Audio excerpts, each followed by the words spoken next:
Coming to say, speak.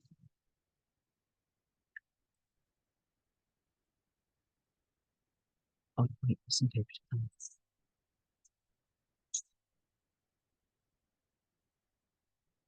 Good evening, everyone. So far, we're just waiting for a few more people to come in.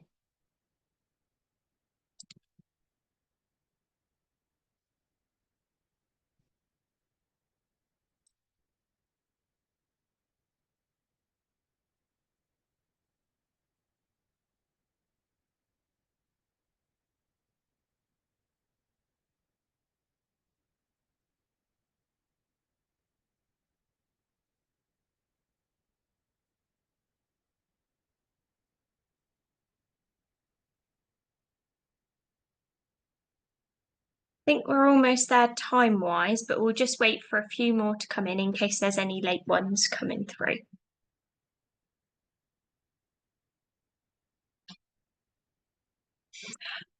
Okay, I think we'll start on time because I'm sure you've all got other things to do as well as listen to this wonderful seminar. Good evening, my name is Sue Delahunty.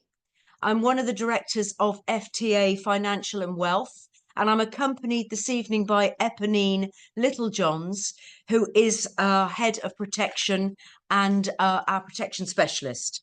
So welcome everyone that's joined, and I hope that you're going to find a fairly sort of dull subject a little bit more interesting this evening. I think if anybody's going to make protection and wills and lasting powers of attorney sound interesting, it'll be Eponine and I. So I'm going to start by handing you over to Eponine so she can talk about the protection market. I'll then take over from Eponine and cover wills, and you will get the opportunity at the end to ask questions should you need to do so. So Eponine, over to you. Lovely. So just to go through, there is a Q&A feature at the bottom and also a chat feature. So if you do have any questions throughout the presentation and don't want to save typing them in until the end, please do just pop them in there, and I'll keep an eye on them as we go through the presentation. I'm now going to share my screen so that you can all see the presentation together. And I will get started on presenting this. So it's really good to see everyone this evening. And like we said before, we're going to be discussing the topic of fortifying your family's future with both personal insurance and wills and lasting powers of attorney. So what I really want to talk about is kind of looking at that overlooked gem, really, and that is personal family protection. So what I want to do first is just really cover why it matters. So when most people think about in arranging kind of perhaps personal family protection, they might associate it with when they're securing their mortgage. Quite often, the only time we talk about life cover, critical illness cover, or income protection is when we're looking to take a loan out. However, it extends far beyond just protecting our liabilities. It's about safeguarding your loved ones and future-proofing yours and their financial security as well. But the question you might be wondering is it really for everyone? So I wanted to break it down a bit by looking at some different demographics. Maybe you might feel that you fit into one of those as we're going through. And just look at some thought-provoking questions initially that we all need to ask ourselves at some point. So first off, we've got the demographic of young families. So perhaps maybe you're someone who's planning to start a family, or maybe you've just become a parent. If so, congratulations to you. And in this instance, family protection is really crucial. With obviously the new responsibilities and financial obligations that come into this, ensuring your family's protection and financial stability in the case of an unexpected event is really essential. If you think about it, perhaps what if something did happen to you or your partner? Would the other parent be able to manage financially on their own? Would they be able to manage looking after the child and still trying to sustain a job? These are all sorts of questions you'd want to be asking yourself at this time to try and find out whether this is the point where you need to be adding a bit of protection, whether that be life cover, critical illness cover, or income protection. But obviously, we start off with young families, we then move over to families with older children. And as children grow, I'm sure the parents out there will know their hobbies and educational needs perhaps expand. Maybe we're talking about they like to do horse riding at the weekend or their dance lessons and things like that. Personal protection can actually help cover these costs if anything were to happen to you as a parent, from their extracurricular activities to things like private tutoring and school fees. Something like a family income benefit policy may be able to be used in this instance to be able to cover those bills if anything were to happen to you as a parent. Additionally, maybe perhaps one we don't think of so much, if your elderly parents are financially dependent on you, obviously, if anything were to happen to you or your income, they're then left without the care that they need. You can also look to put a policy in place to protect them if anything were to happen to you as well. So it really covers all across the board. And one that I think is particularly important is any single parents out there. Being the sole provider for your family is a significant responsibility and a stressful one at that, I'm sure. And perhaps have you considered how your dependents would manage financially if something were to happen to you?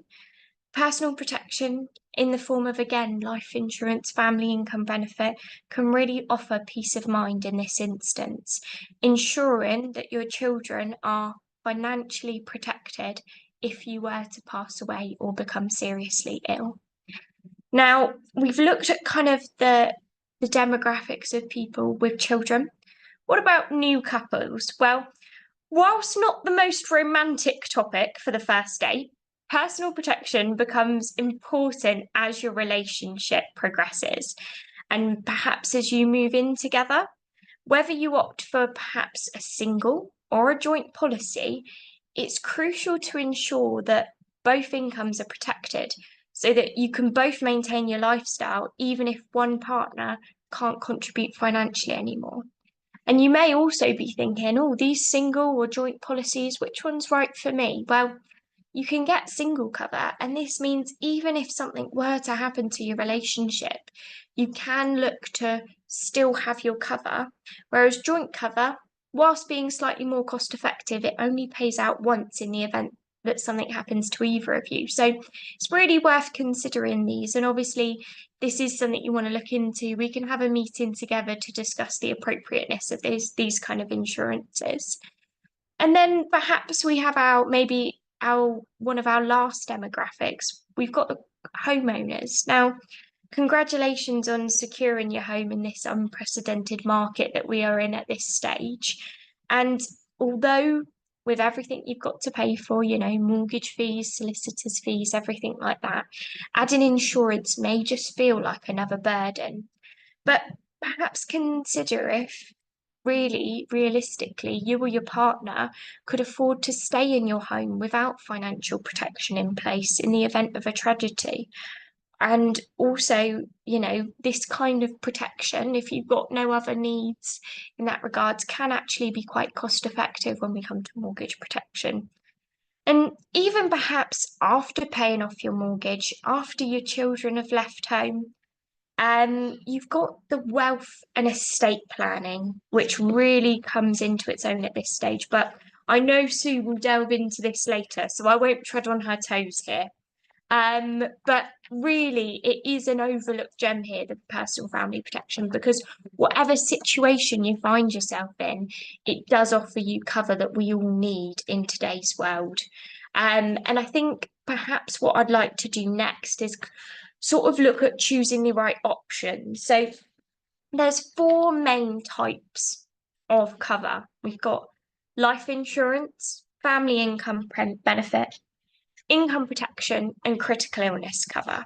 So let's look firstly at life insurance and just a bit about how it works. It may seem like the most simplest, but it's important to get right. So Life insurance pays out a lump sum to your beneficiaries if you were to pass away. It can be set up to provide a fixed amount. It can be set up to be adjusted so it covers you in line with inflation, or it can decrease over time to match maybe your loan balance. And this really ensures that your family remains financially stable despite the rise of living costs and any outstanding debts you might leave them, because having a loved one pass away is stressful enough without having a financial burden put on top of that. And kind of linked to that, we've also got family income benefit. Now, instead of providing your family with a lump sum, family income benefit provides them with a regular monthly payment to replace lost income and support your family's ongoing financial needs if the worst were to happen to you. Now, this can be really useful if you're in the position where perhaps you are the main earner in the household. You maybe look and think, well, we've got the life cover for the mortgage, but even if the mortgage was to be paid off, you've got things like gas and electric bills. If your children are still at home, I'm sure they're costing you a bomb as well. And something like this policy can really help to leave the other partner with a secure financial future. And that kind of leads on to protecting an income. We've got income protection. Now, this is more for if you were to have an accident or an illness, and it provides you with a monthly income if you cannot work due to these sort of circumstances.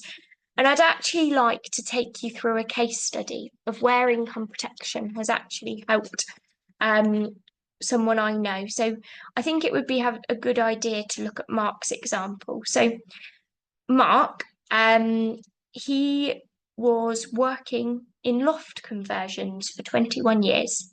He left school and started working in this with his dad at age 16 years old.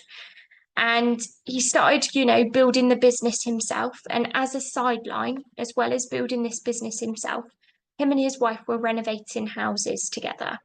Now, he would do every part of the process when renovating this house, from fixing a small switch to building an extension. However, sadly, he's in the position now where he has had to call it a day.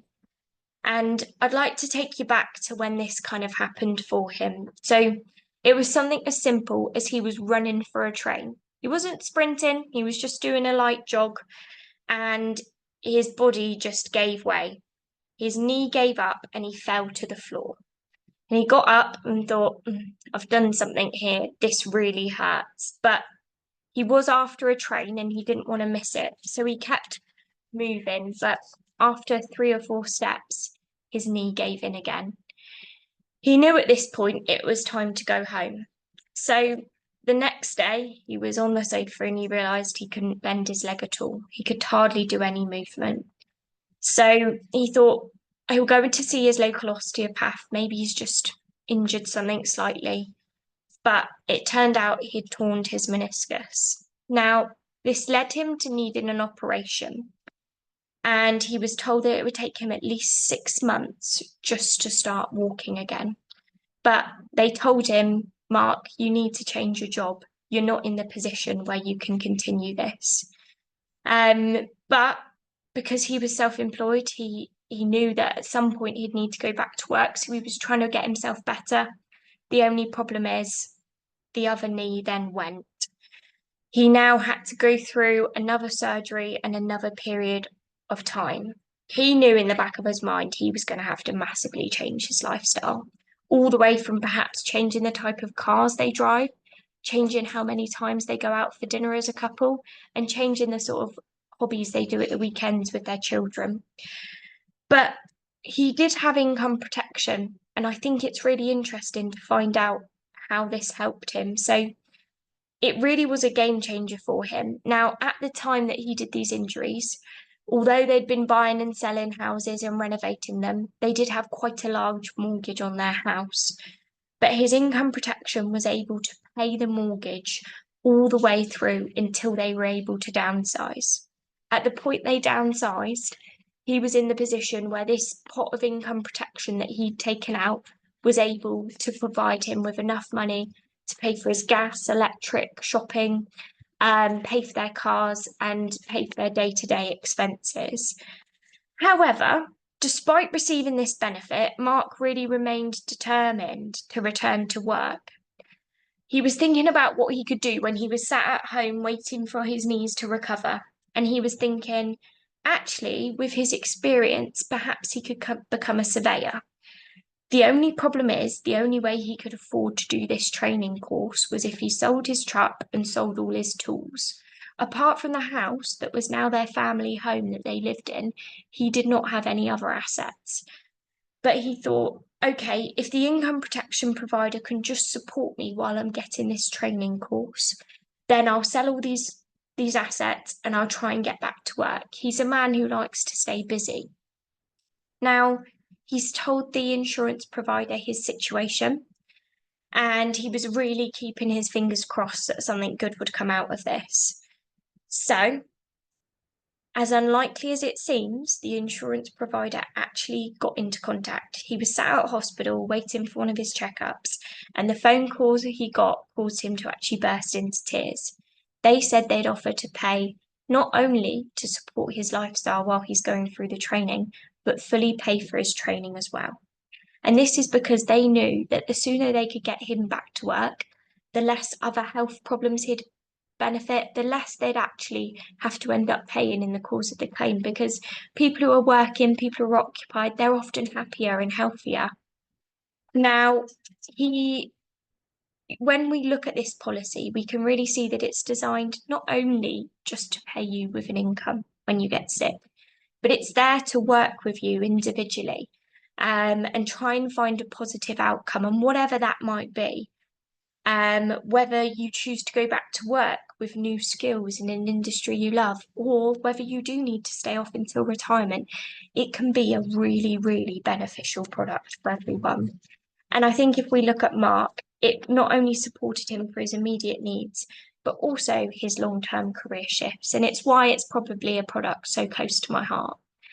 And following on, another benefit that really has those kind of real life examples is critical illness cover. Now, this provides you with a lump sum if you were diagnosed with a serious illness. And in this case, we're going to look at the example of Natalie. So Natalie, at age 38, she was married to Aaron, and they were parents of 2 children. In March 2021, she was diagnosed with a carcinoma in situ. It was actually a non-invasive breast cancer and is one of the earliest forms of breast cancer. Now, if it's not treated over time, it can spread to breast tissues surrounding the ducts, and it can become an invasive form of cancer. 3 months after the initial diagnosis, Natalie made the difficult decision to undergo a partial mastectomy. The family rely on the income of both parents, which was more needless stress that was already when they were going through a difficult time.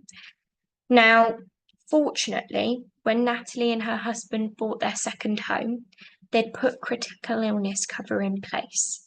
So Natalie made a claim for her carcinoma in situ of the breast, and this was covered under the additional conditions on her critical illness cover.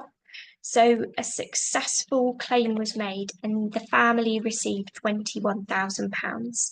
And at this time, this was all she needed to make her life a bit easier. And it really made her life easier in 4 key ways. And the first one she states was she received financial breathing space. With the mortgage and bills covered for a couple of months with the payout, it reduced some of the stress she was having in this difficult time. She was actually too able to support to afford future surgery. So Natalie actually decided to set aside some of the money from the payout to afford her breast reconstruction surgery privately. And number 3, she actually received from the provider both emotional and practical support. And these were from trained nurses that came with her policies, wellbeing and support services. and she really received invaluable support to help her better understand her diagnosis, and this actually led to 3 sessions of counselling for her. And number 4, she received specialist advice through her radiotherapy. Now, she was advised to have this radiotherapy to reduce the risk of this carcinoma in situ coming back. But she was quite nervous to do this. She didn't know what to expect. So once again, she called wellbeing and support nurses, and they were able to explain her through the process and put her at ease. And it was really a combination of the payout she received and the invaluable support that got her and her family through. So she really did have the protection that she needed at the time. So I think you can see why personal family protection is essential. From life insurance to critical illness cover and income protection, these policies offer a varied, tailored plan that really meets your family's needs. And no matter what your circumstances are, there's never a bad time to prioritise your life, your loved one's security. And just to run through, that includes life insurance, family income benefit, income protection, and critical illness cover. So if you want to get in touch, I'll send you all out an email after this webinar, and let's protect your family's financial future together. Now, I think it would be really nice at this stage to dive into other ways we can protect our family with wills and lasting powers of attorney. So I will hand over to you, Sue. Thank you very much indeed, Eponine. And just to let you know that Eponine is probably the only person I've ever met who gets quite as excited about protection as I do. I mean, I don't think you would mind me telling you that I've done this job for 45 years, and I'm still quite excited by the idea of making sure that someone is adequately protected. Just to clarify that at FTA Wealth Management Limited, we are whole of market. So Eponine will take into account all your personal needs and shop around for the best solution and the best price solution for you. And some of the examples, that was very interesting, Eponine, because I hadn't heard those case studies until this evening, were fascinating. But you can probably accept that some of our better off business owners would be quadrupling those figures or even 10 times those figures. We really quite openly discuss on a regular basis cover of £1 million, life cover with 500,000 critical illness. You know, those figures can be anything that makes a difference to the way that you and your family and your business are supported. So yes, I'd like to move on to my subject, which is safeguarding your assets through ensuring that you've got the peace of mind of knowing that you've got a will and a lasting power of attorney at, if you like, the right time in your life. Now, when is the right time? People do sort of approach me and say, look, I'm 18 years of age. I haven't got any money. I'm not married. I haven't got any partners. Do I need a will? Well, clearly they don't need a will quite as badly as the family situation that Eponine discussed, which is someone with dependent wife, husband, children, etc. But really, it is important that everyone looks at the role of a will in their financial planning. Now, here's an interesting fact. 50% of you people who are watching this evening probably actually don't have a will. And some of you that do haven't reviewed it for a very, very long time, possibly even since you became divorced, or you might have even remarried, both of which would negate your previous will, which is quite interesting. There's only 2 things that do negate a will, and that is those 2 things, marriage and divorce. So if you are planning a marriage, you need to tell us, because if we're writing your will, we can write it in contemplation of the marriage. Or if you're about to get divorced, the same applies, because being divorced means you've got to redo your will. So if that applies to you, that's one reason to have a look. So let's have a look at some of the people who don't have a will and what happens if you do not currently have a will in place, even that old one that I mentioned that's a little bit out of date. So you would die what's called intestate, without a will. So what would happen is that when the will went through the probate situation, that it would be deemed that we would look for next of kin in the following order. Husband or wife obviously comes first. Children come second. That's all children. So if you are in a position where you wish to write one child out, and it happens, then it would be split equally between your living children. And then if there are none of those, no parents, no children, we start, oh, sorry, no husband, no wife, no children, we start going up the line and looking at whether your parents are still alive. That might mean your 85-year-old mother inheriting your whole estate, which is probably not ideal, because what could she do with that?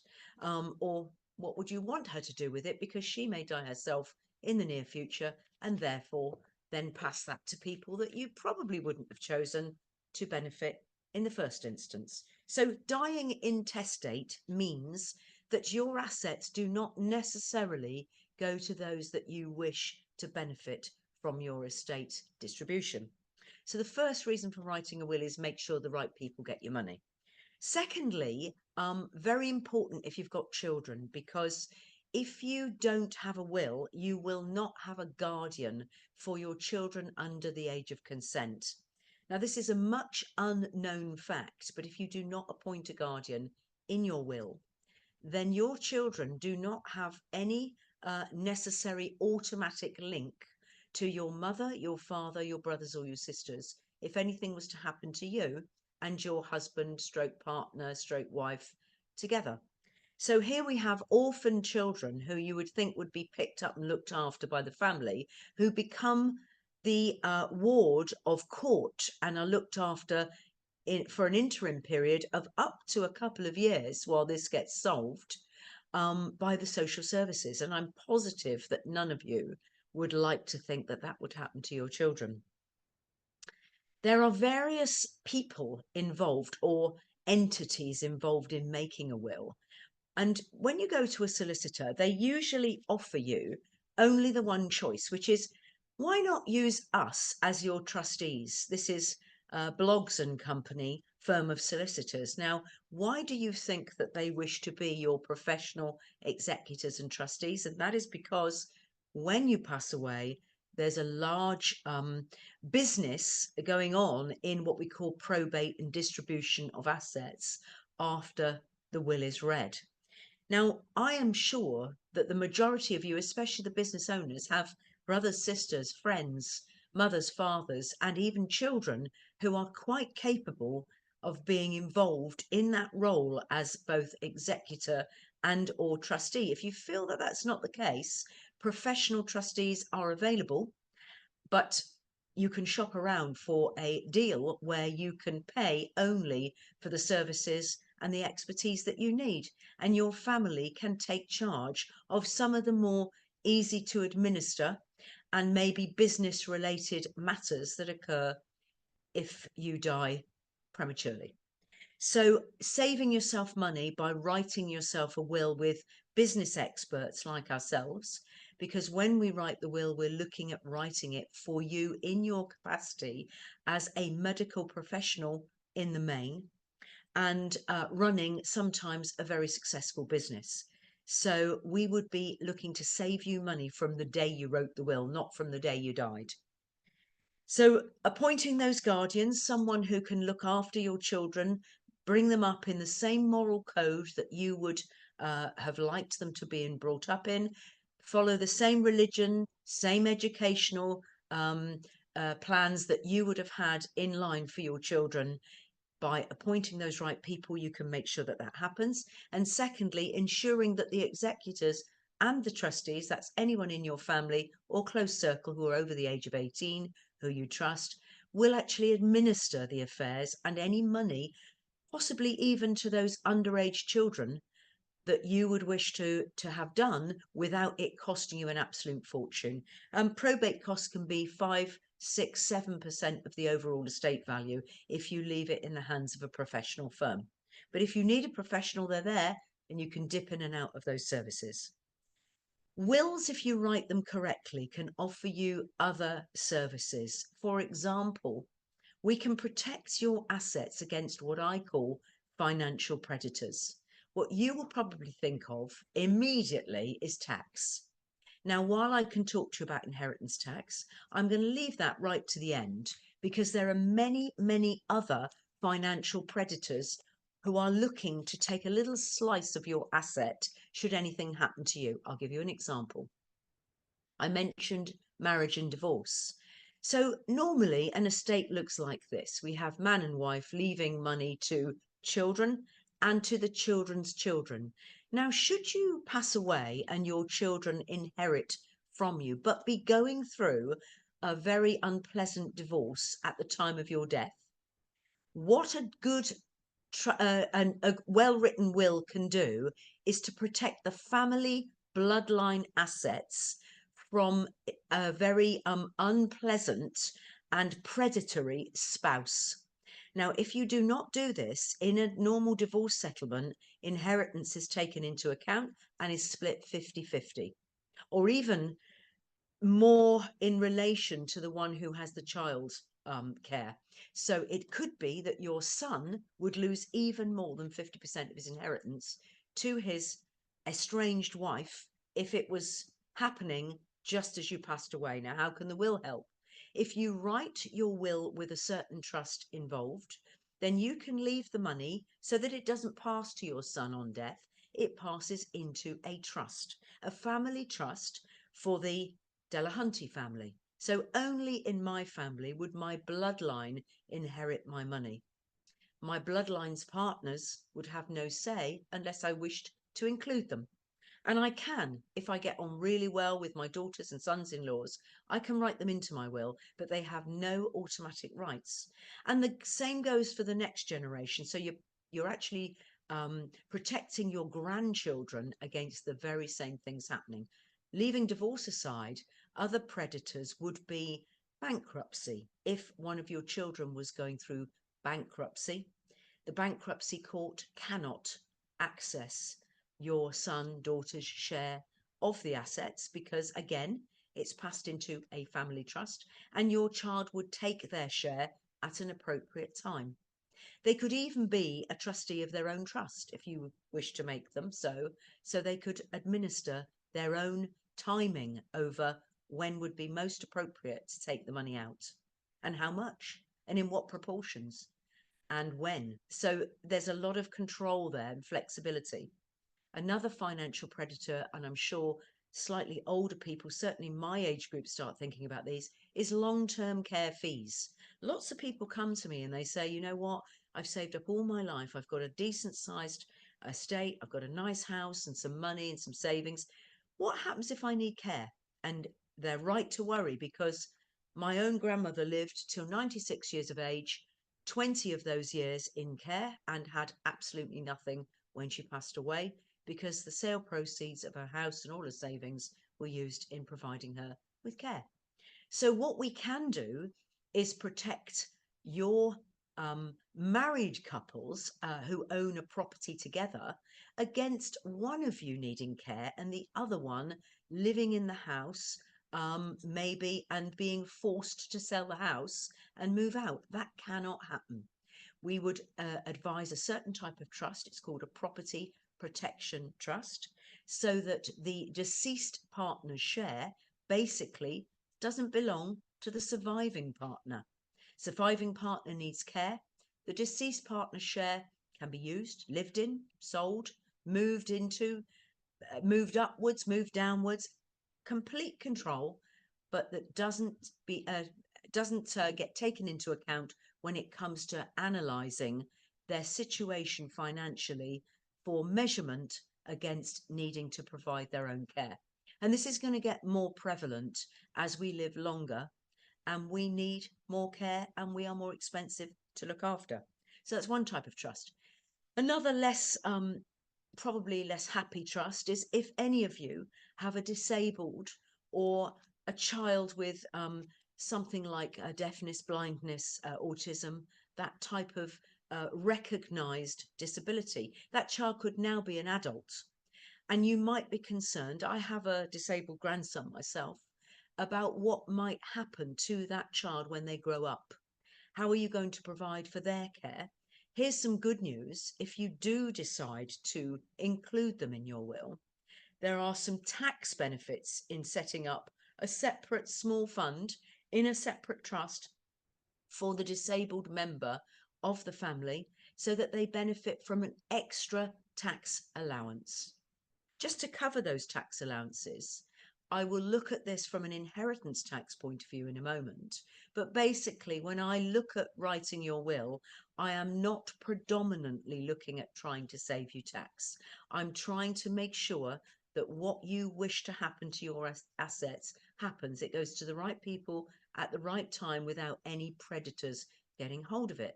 However, there are some allowances, such as the disabled person's allowance that I've highlighted. There's also another allowance that's worth considering if you're a business owner, and that is business property relief, currently being offered to those of you that own either business property or business property in the form of intellectual property, equipment, and even goodwill. So if you run a successful medical practice or you have a pharmacy shop, there'll be some value in that business that qualifies for currently business property relief. What that really means is no inheritance tax or a reduced amount of inheritance tax, depending on the asset, being paid on death. Now, what you can do is set up a trust within your will so that your business assets fell into the trust, if you like. They get transferred automatically into the trust. Your children or your wife and children can inherit, or your husband can inherit those assets, use them, sell them, work them, do whatever it is that you've got in mind. But basically, they would still qualify for the business property relief that was allocated to them as business assets. Now, I hope most of you live a long and healthy life and don't live so that you die while you own your business. And if your business sells, then the business trust part of the will is not needed anymore. But it doesn't negate your will. It doesn't need to be removed. You do not need to write a new will. So if, let's just recap, you have someone disabled in your family, you don't like the idea of losing your estate to financial predators such as long-term care fees, or your children having a messy divorce, and sadly 1 in 2 marriages end in divorce in the UK, or you wish to protect your business assets so that your children can run your business, or that your wife, husband can continue to run the business and sell it at an appropriate time, and you want the tax benefits of that, then we should be talking. There are also other things that a will can do, which is to write people out of the will. Bit of an uncomfortable subject, but we do get people who are going through a divorce. Now, a husband or a wife, a spouse, do have rights. I don't want to go into the exact amounts, but the husband of a divorcing partner or vice versa do have some rights to your estate, but a well-written will with copious notes and explanations as to why you have considered reducing the amount that they will be left pending the divorce can be taken into account and will work for you. And then your will need to be tweaked after divorce, and we'd happily do that for you. There's also people who fall out with their children or with their brothers or with their sisters. And this is very important, that you get to say where your money goes. You may have strong feelings that you don't want your children to inherit until they get to a certain age. We can build into the will nothing before the age of 25 or 30. I even get people saying 40. And it even applies to people where the children are the trustees, but they're not allowed to spend all of the money before they get to a certain age. However, the good news is you can build into the will, they can access it for education, life-saving operations, worldwide travel, allowances such as living accommodation, or even buying their first home. All of those things can be catered for, but what you're not doing is giving them $500,000 and saying, go and buy yourself a string of cars. And that is what people seem to like, is that flexibility, but giving maybe a bit of guidance to the next generation. Because let's face it, some of the estates nowadays with houses in particularly well-off parts of the country, we're talking millions. So recapping why you should make a will, well, it's so that what you have built up during your lifetime goes to the right people at the right time, and you have the peace of mind knowing that that is going to happen.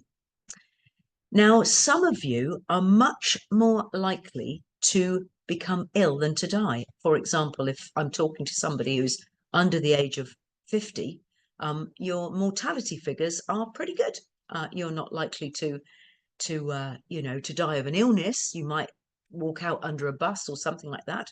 But a lot of us these days have to consider what happens when we are either temporarily unable to act financially, or, for example, you have an accident, a head injury, you go into a coma, you lose your mental capacity, even on a temporary basis or a permanent basis. What would happen to your business? What would happen to your financial affairs? It's not really understood, but people who are married do not have an automatic right to actually sign a document as if they were their husband or their wife. So if your house, for example, is subject to an uncompleted sale, and one of you is taken very unwell with cancer treatment or a heart attack or something like that, then the other one can't actually complete the sale. They have to go through the court process to do so if the person doesn't recover. So there's a very easy way for you to actually cover this. And this is particularly important in the case where one of you or both of you run a business. And that is something called a lasting power of attorney. Most of you will know what it is. And most of you will relate that to, oh, my mother has one of those, or my grandma.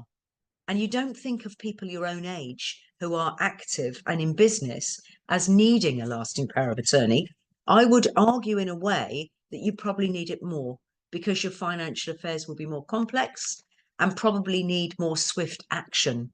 Somebody who's retired probably has their money in investments, and if they were sick and couldn't get hold of the money for a few months, it wouldn't be quite so probably stressful for the rest of the family as someone who was running a business, had to pay the staff, was maybe going to sell part of the business, borrow some money.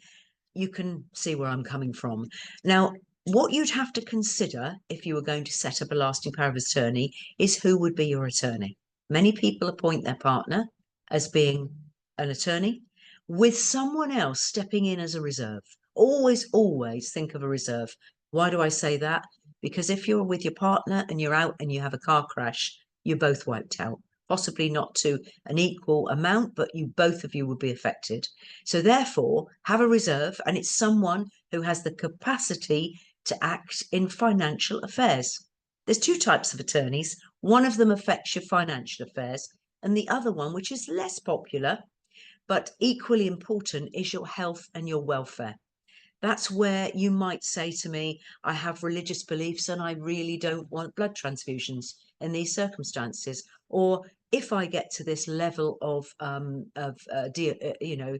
debilitating illness, I do not want to be resuscitated. I do not want to have oxygen. I do not want to have, artificial respiratory equipment used. And that can be, if you like, a living will, something where you tell people what you want.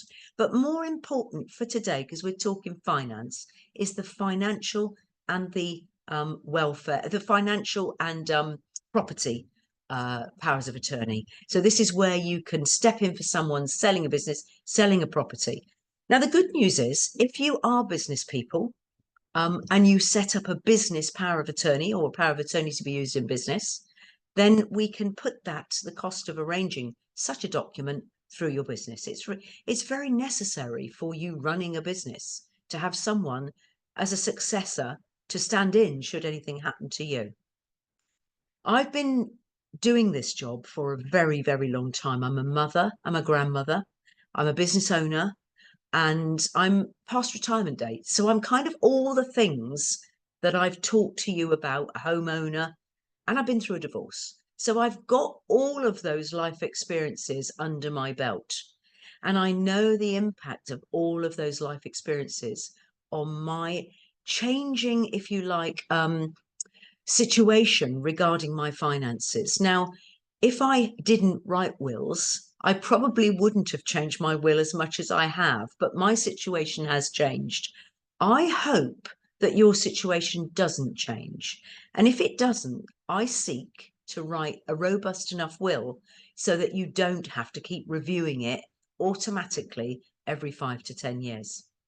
If you set up a will with all of the ideas that I've come up with, or at least the ones that affect you, then you should not have to keep tweaking it. However, executors die, executors get old, guardians move away. Sometimes the person that you think is suitable for looking after your 5-year-old becomes less suitable when you've got two 17 and 16-year-old difficult, truculent teenagers.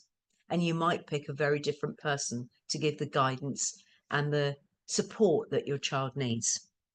So here I am saying to you that I offer you a 20-minute, maybe half an hour session with me, absolutely free of charge.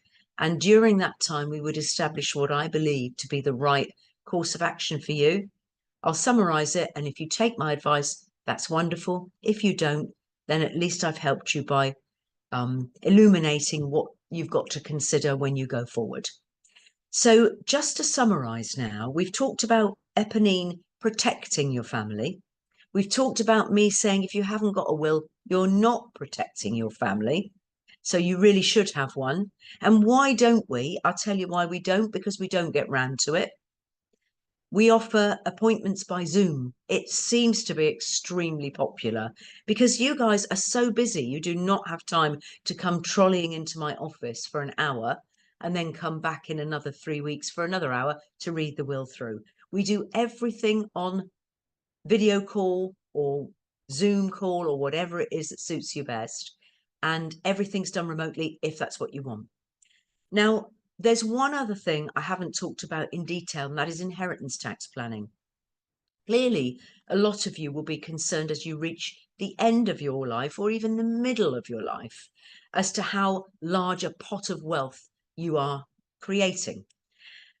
Just roughly, a couple can leave £1 million behind. That includes 2 lots of £325,000, which is the IHT allowance, and 175,000 property allowance if you leave your property that you live in to your children.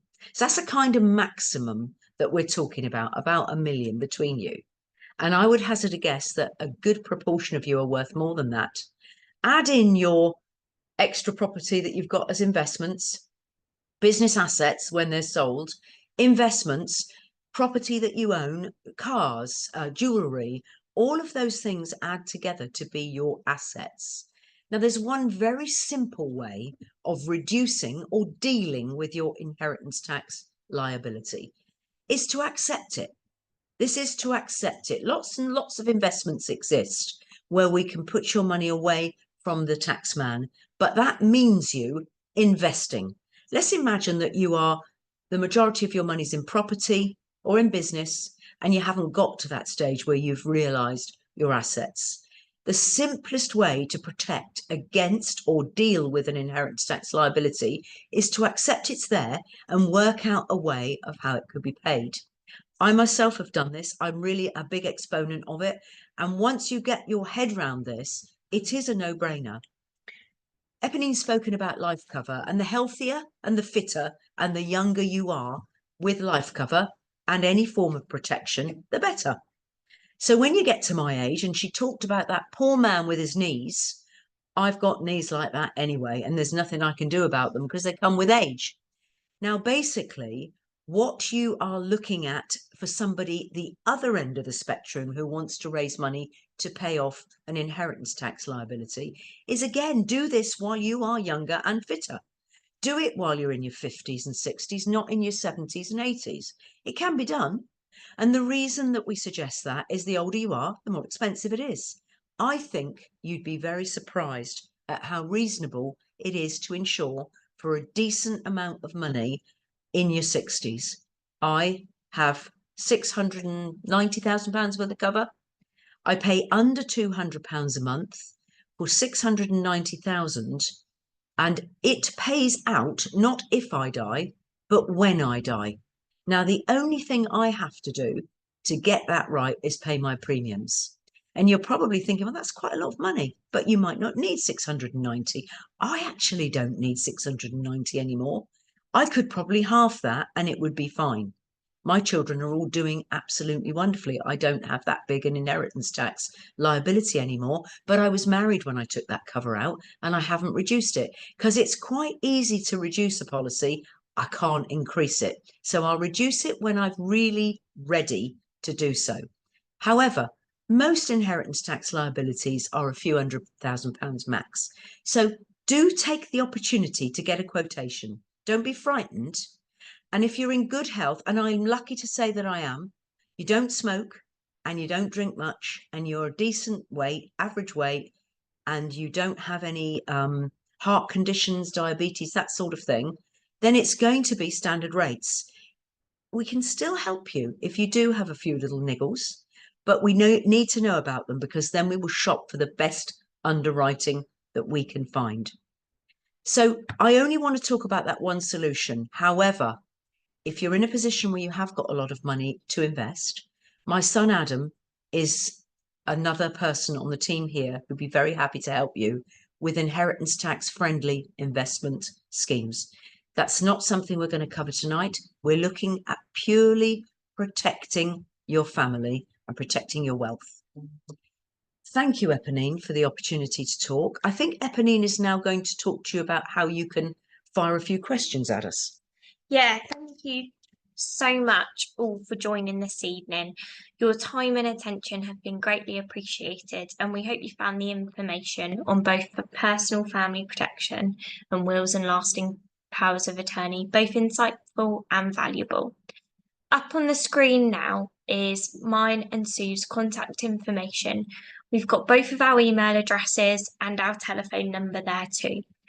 Please do take a picture of this, drop us an email, and get in touch and have a free, no obligation consultation. You never know what you might find out. We might say you don't need any protection, but that's probably 1 in a million. All of us have a little bit of protection and in a little area of our life that we need to be covered. And it's remembering that perhaps protecting your family's future is not just about securing financial stability, it's also about giving you peace of mind as well. So, whether you're a young family, a single parent, a new couple, a homeowner, or whether you're later on in life, there is a suitable protection plan for everyone, and we really want to help you all. So, what I'm going to do now, hopefully you've all taken down those contact details. I'm going to stop sharing our presentation for you this evening.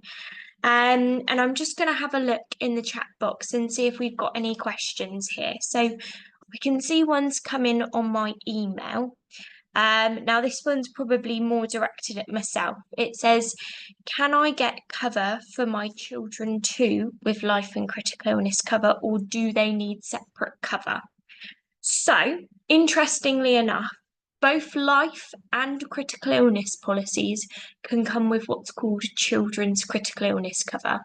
Now, in recent years, the insurance providers have realised the importance of not only protecting yourself, but protecting you in the event that something happened to your child. It truly is a horrifying situation to find yourself in, and the thought of also having to go to work the next day after your young child has just been diagnosed with something as serious as something like cancer, that's not what you want to be having to worry about. They provide a small lump sum between 25 and 50,000, depending on your policy, just to provide you with a bit of buffer period. And even if you don't take critical illness cover out yourself, you can get children's critical illness cover with your life insurance. So it really is something for an extra £2 or £3 a month is worth protecting. Now, I'm just seeing if there's any others there. Oh yeah, I think this is one perhaps for you, Sue. They're just asking whether you can write your will online yourself. Oh, yeah, very interesting question. Yeah, I mean, you can write your own will, and people do. You've probably seen the W.H. Smith kits that used to come out, this is my last will and testament, and and I leave my ruby ring to so and so, etc., etc. Now, if you have a very, very simple estate and you know exactly what you're doing, I would say go ahead. I'll tell you something, it's better than no will, okay? But most wills fail because they have not been administered correctly.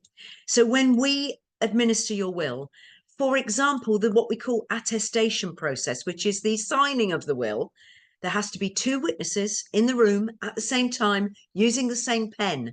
Now, if somebody contest your will after you've written it, and people say, but I've seen wills written on the back of a cigarette packet. Yes, you have. But if anybody contests it, the more notes, the more professional the notes, the more the will writer or the person who is writing the the advice has taken on you, the better the chances that your will be more robust. And if you do write it yourself, then you won't be able to take any advantage of the things that we talked about, which is protecting the bloodline. I like this one, protecting the family money against what I call outsiders. Because what could happen to your family money is your son's wife, ex-wife, could then go off and marry someone else, and your money, the family money, could go to another family. Somebody else's children, somebody else's partner, somebody else's property. It's just awful these days. Estates become diluted and diluted and diluted, and you don't have to be rich to actually be worried about this. So do, by all means, if you've got no will, better that you do one yourself than not at all. But they're not expensive. I mean, a simple will, you're talking a few £100 for my advice. If it's got trust, it's going to be more, but it's going to be a piece of advice that will last you for hopefully nearly all your lifetime.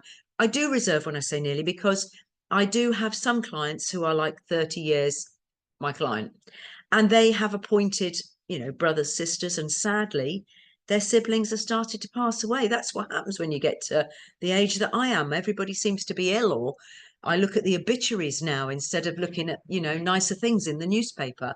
But basically, yes, you can write your own will, but please don't. If you've got anything more than just a few items, you've got a house, you've got a business, you've got money invested, please then take advantage of expertise.